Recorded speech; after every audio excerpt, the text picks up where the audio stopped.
ભગવાન હતા. હા એક વાત કરું તમને, કરો કરો. સમજાય એવી વાત છે. હા કરો કરો. બસ તમે કહેજો એની વિશે જે હા કેવું. બરાબર જે હોય. એક સત્સંગ હાલતો. હા હા સત્સંગની અંદર બધા અલગ અલગ સવાલ કરતા હોય. હા હા તો એક ભાઈ ઊભા થાય. હા હા એ ભાઈ ઊભા થઈને એમ કે દાદા મારે મૂંઝવણ છે. હા હા એટલે કે શું છે બેટા બોલ ને કે મારથી પ્રોબ્લેમ નું સોલ્યુશન આવશે તો હું તને રસ્તો બતાવે. બતાવે. હા બરાબર.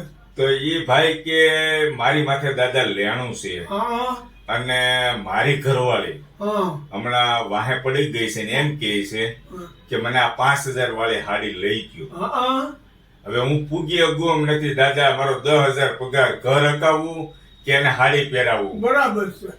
એટલે દાદા એમાંથી હું જવાબ આપ્યો છે, તમારું શું કેવું છે? મારું એમ કહેવાનું છે કે વ્યવહાર જ એને દઈ દેવાય.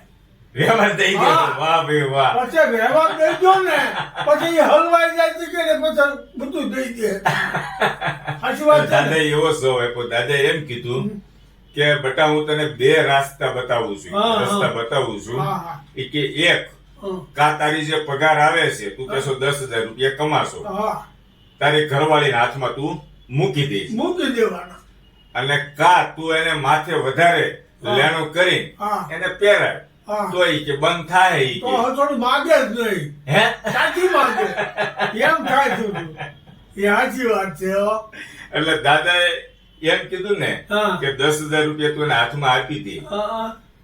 એટલે દાદાનો કહેવાનો મતલબ તમે જેમ વાત કરી એમ હા બરાબર. કે એનું ઘરમાં લાઇટ બિલ, દૂધ બિલ, ગેસ બધું બિલ, એને વેરા બિલ કરવાનું હોય. બધું એ કરે. હા એ ભરવામાં જ એને જે વધશે તો ઈ કાંઈ હવે વિચાર કરશે નહીં. નહીં કે 5,000 ની મારે હાડી એ હાડી હાવ ભૂલી જાય. ભૂલી જાય. હા હા હાવ ભૂલી જાય. એટલે શું કરાય, પગાર આવે એટલે હાથમાં આપી દે. બધું એને દઈ દેવાય. હા. આ વાપરતું દઈ દે બધાયના. ઘી ના, દૂધ ના, દહીં ના બધાય બી. હા એટલે હાડી લેવાનો વિચાર આવે. વધે તો ઈ લે ને. લે કાંઈ ન વધે. આવી બાયું છે ભગવાન. આવું નાલાયક માણસ મળી જાય. એમ થાય છે. બહુ દર્દ છે. બાયું કોક ને બહુ હેરાન કરે. હે બહુ હેરાન કરે પણ બિચારા. સત્સંગની અંદર જાતા હોય તો આ રીતની વાતો જયારે શેર કરે ને હા ત્યારે આપણને સાંભળવા મળે અને એકાબીજા દ્રષ્ટાંત હોય એની ઉપરથી શીખવા મળે. શીખવાનું મળે. સમજાય છે ને તમને હા ભગવાન? બરાબર છે.